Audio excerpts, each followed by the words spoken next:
once-in-a-lifetime thing. This is something people are going to tell their grandkids and their great-grandkids about. Plows can no longer plow the snow.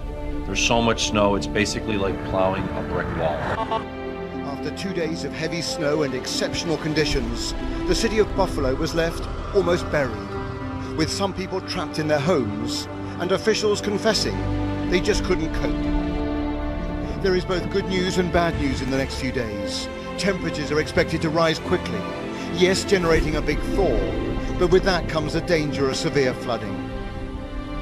Thousands of homes have lost power.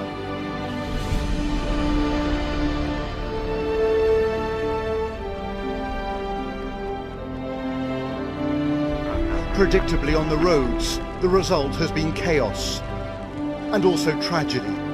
Several deaths have been reported. Sadly, we have to announce we found an individual today.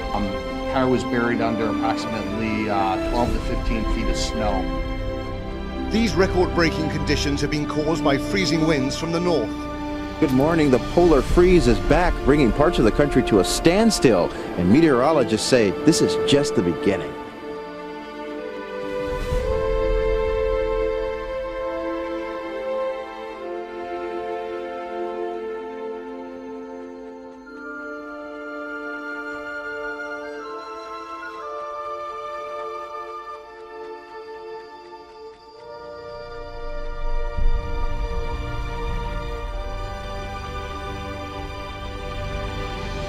Two and a half inches of snow, Reading over 6.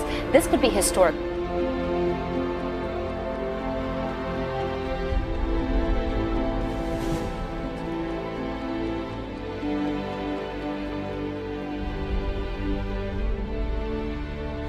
Freezing storm stretching 2,000 miles from the heartland to the East Coast. 124 million Americans across 16 states in its grip.